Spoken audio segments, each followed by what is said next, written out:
Short Hike, or Another Great Reason to Call Your Mom. Published on my website, accordionsprout.com, 16th of August, 2024. I really should listen to my girlfriend more. And not just about video games. Also, I should call my mom, and so should you. Trust me, it'll be important later. Several months previous to me writing this essay, my lovely, beautiful, intelligent, funny, sweet, beautiful, nice, and beautiful girlfriend told me about a video game she had begun playing on her Nintendo Switch called A Short Hike. Her selling point was that it was an adorable game and that, when she finished it, she cried because it was so beautiful. I have to admit, in full honesty, I listened to her while I played Legend of Zelda Tears of the Kingdom, which is to say, I did actually listen to her, but I processed the information while playing an objectively brilliant video game that had already claimed 100 hours of my life, and was sure to claim at least 100 more. It wasn't that I didn't want to play A Short Hike. It's just that I was already hiking around Hyrule looking for Korok's tears and shrines. A Short Hike was filed into the cabinet of my mind palace under games I should play because they've been recommended to me. That file is pretty damn big at age 35, and I know it's only going to increase. It ain't a bad thing either. Just to clarify, there's always going to be another video game to play, and I'm happy to have placed A Short Hike alongside video games like Crysis, Dark Souls, Fallout New Vegas, Hello Kitty Island Adventure, Super Mario Galaxy, and Dragon Quest V in that ever-expanding file. And there it remained until I built my PC and saw it on Steam for $8.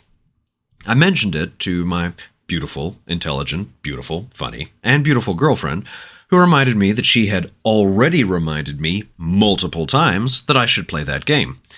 Since it was a day or so after payday and I had at least a couple of pennies in my pocket, purely metaphorically speaking, I largely use online banking these days, and I refrain from keeping pennies any longer than I have to on general principle, I bought it and started playing. Sure enough, my nice and beautiful girlfriend was right. She always is. And I fell in love with this beautiful video game. And, just like her, I cried once I reached the end of the game. A Short Hike is a fantasy-action, open-world game with diagonal-down perspective. It includes some platforming, puzzle elements, and a flight simulation. The protagonist is a bird. But I would argue this game also borrows heavily from life simulator games like The Sims and Animal Crossing. The main verbs of the game are walking, flying, climbing, talking, swimming, and exploring, and anyone who plays the game is sure to perform all of these verbs either for the sake of completing the narrative, or else because they, like me, simply disappeared into this game. The narrative follows a young woman named Claire, who's a bird. Picture the ability to play any of the neighbor NPC characters from Animal Crossing in their early 20s. The game begins with a cutscene showing a purple car driving in the night, and through a few dialogue boxes we learn that Claire's mother is dropping her off at her aunt's for a few days. When the game begins, Claire emerges from the cabin in a public park where her aunt works as a ranger. Claire has been waiting for an important phone call, which will become important here in just a bit, but her aunt explains that there's no cell phone reception in the park except for the peak of Hawk Peak Trail. Claire demonstrates reluctance to climb the mountain since she's never done it before, but her aunt encourages her, and so Claire begins to walk to the peak. From here, it's a short hike. Also, oh my god, I just got that. My horrible jokes aside, it is in fact a short game, and I didn't hate that. Researching for this essay, I read several reviews of the games, and consistently the length was discussed, most often in a positive light. Several reviews described A Short Hike as, quote, fat-free, referring to the sheer bulk of content that is often attached to video games for the purpose of extending playtime. This is a concept I'm not unfamiliar with since, as of this writing, I'm playing Cyberpunk 2077, Red Dead Redemption 2, and Legend of Zelda Tears of the Kingdom. I also note for this recording, as of this recording, I've actually now beaten the main storyline on all three of those games. These games are great, and I'm not attacking them, but each of them are perfect examples of the sheer scope that many open-world games occupy in the current video game market. A Short Hike contrasts dramatically against these games, not because it's a lower quality. It isn't. This game is just as good, and yes, I said that. But because it dares to offer the player a short experience rather than attempting to occupy as much of the player's time as it can. The game creates several small moments that are interesting for their gameplay mechanics as much as they are a way to develop an emotional identification with its characters. Speaking of, Claire is not a perfect character, nor is she a blank character the player can imprint themselves upon completely. I mean, she's a bird, for a start, but more importantly, her dialogue and body language give her an emotional depth. Claire is a young woman, and being young, she's obviously trying to find her own sense of self and navigating how she reacts to other people and their unique foibles. She's not a shy or nervous person, she's just a tad awkward. And as the narrative continues and we discover why she's so preoccupied, this nervousness makes sense. But in terms of mechanics, each of the encounters with various NPCs along the hike are opportunities for the player to learn new verbs. For example, in an early encounter, Claire meets the only two members of the climbing club. These two people are peculiar, but they also provide the player the opportunity to learn how to climb. Likewise, just a few moments earlier, Claire will encounter a young bird who's looking for seashells. This is a basic side quest that any video game player will recognize, but it still provides the player with the verbs explore and acquire. While researching for this essay, I found an article published on NintendoLife.com. It was published on the 29th of August 2020 by Stuart Gipp, titled A Short Hike Review. True to its name, this article was just that, a general review of the game, but Gipp's prose offered more than just the usual tack of video game reviews because it's obvious he played the game to completion. In one passage, he discusses the pseudo-Metroidvania of the game when he writes, "You'll come up against walls in your progress as you play, often literally a wall you're not able to climb. But, brilliantly, your options on how to circumvent this are not completely free and open. Even in the early game, you're able to explore a sizable chunk of the island. That first golden feather at the visitor center is signposted to some extent, but we went off exploring beforehand, managing to find some seashells, dig up some treasure, and even stumble across a feather that made us feel like we'd broken the game. Only, of course, its discovery was entirely within the game's parameters. That's another thing a short hike excels at, making you feel like you're pushing at its limits, getting one over on it, even when, of course, you're not." And I interrupt here briefly to note, as always, I'll make sure to post a link to Gipp's article in the description section below so you can read the full thing. Again, a short hike isn't terribly complex, but it's not trying to be. These small moments are design choices that give Claire's attempts to climb the mountain so she can just call her mother an emotional resonance. Playing a short hike is as much an emotional experience as it is an intellectual one. While I was collecting seashells and the various golden feathers necessary to actually climb the mountain, I was testing the controls of the game more and more, not so that I could simply move about the world easier, but also to see if I could meet more people. Spoiler alert, I did. I met some kids on a beach who had made up their own game which involved hitting a ball with sticks they had found along the path. Suddenly, the mechanic of acquiring items wasn't just about picking things up. It was about using these mechanics to make connections with other people. And even though these people were children, they still demonstrated a sizable humanity, which was refreshing given the fact that children too often assume a kind of idealization in video games in general. I could go on and dissect each of the interactions in the game with a weaponized precision to understand their mechanical functions, but that would be dissecting the butterfly without putting it back together. It may be a tad maudlin, but I want people to play this game and discover the simple joys of it for themselves. Which brings me to the ending and potential spoilers. Now, I generally don't care too much about spoilers for films, novels, comics, and yes, video games. This is because whenever I read or play a work of art, I care less about the content of the art itself and I'm usually more focused on how the art is structured. I blame the novelist, screenwriter, madman, and former creative writing professor Luke Goebel for that, but that's honestly another essay. I interrupt the recording here to note, in my original essay, I post a link to a blog that I ran in my early 20s. The hyperlink's in there if you honestly want to read it. It's a review of Luke Goebel's novel, 14 Stories, None of Them Are Yours, which, for the record, is a pretty good book. You should read it if you get a chance. But anyway, if you want to read the essay that I refer to in that one, go ahead, but there's no obligation. Again, it's something I wrote in my mid-20s. It's okay, you know. I didn't have an editor too, so there's almost certainly a host of grammatical errors. Anyway, getting back to, I don't care about spoilers, personally. But I recognize, though, that not everyone feels the same way. Given the emotional power of the ending of this game, I wouldn't blame my reader who wants to experience the game for themselves and thus quit this essay here. With that said, let's get to the part where I cried. A lot. I collected as many of the golden feathers I could find and decided to get to the top of the mountain, regardless of whether or not I'd missed some side quests. I wanted to see the top of the mountain.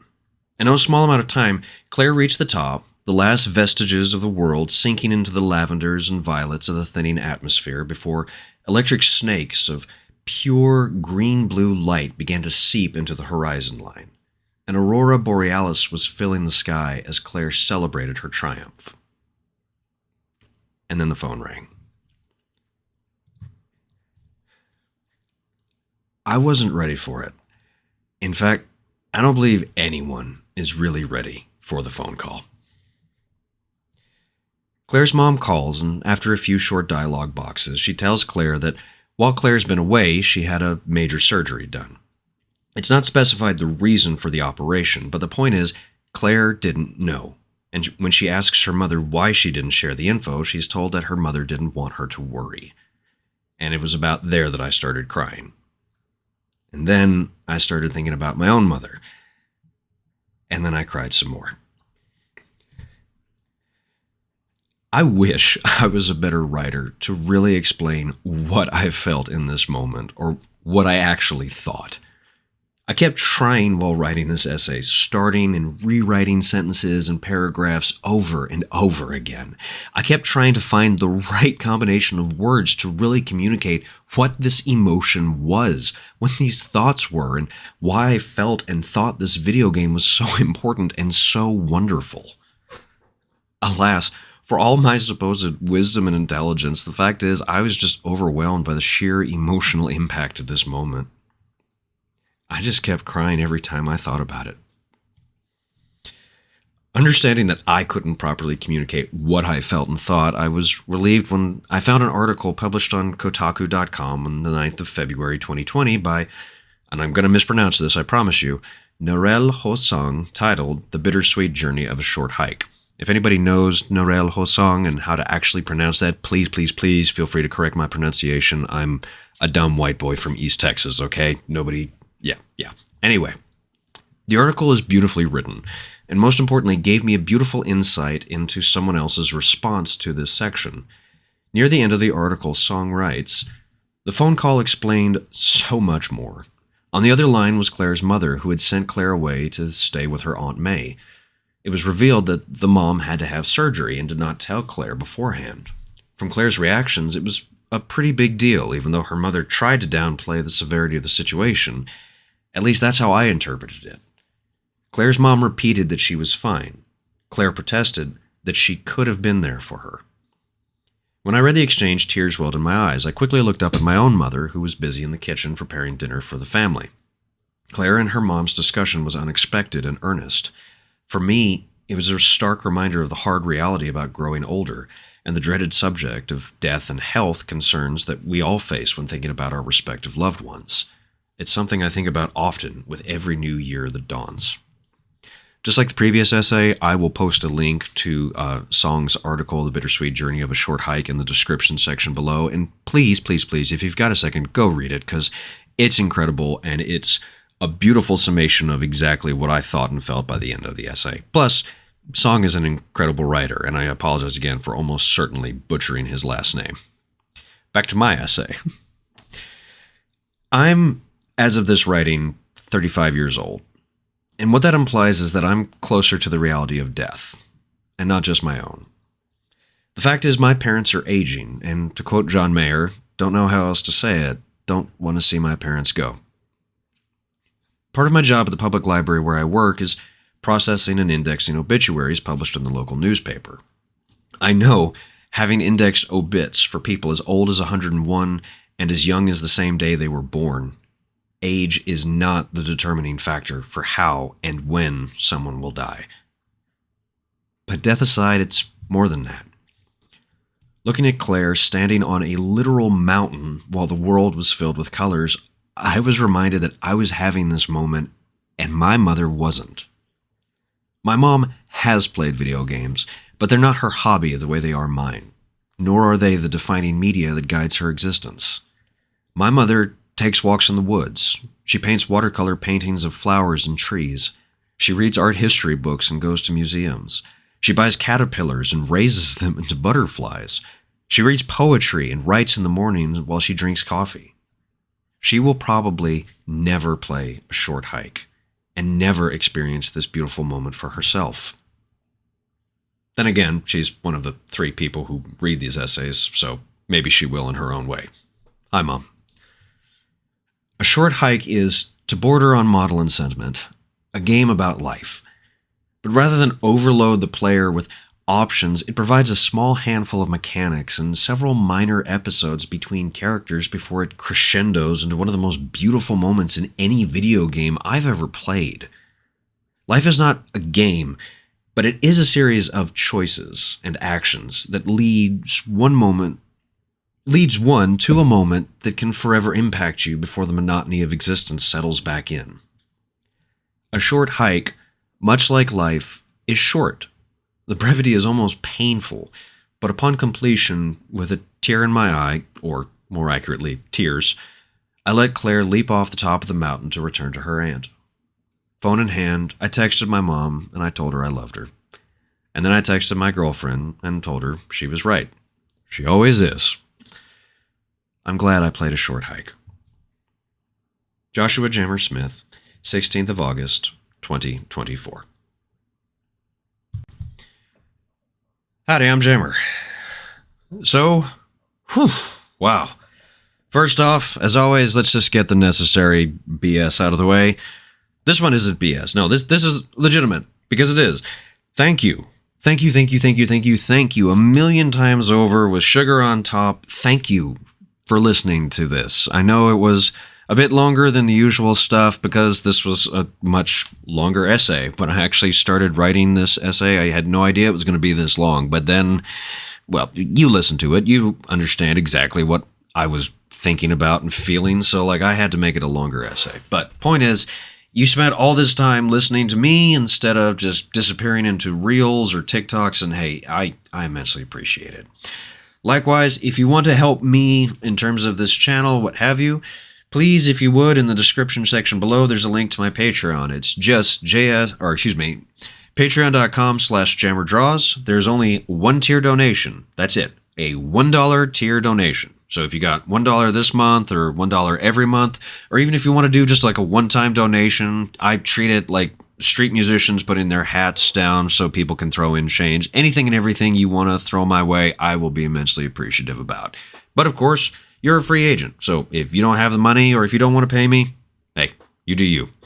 Likewise, this is a much simpler one and it requires no monetary transactions whatsoever.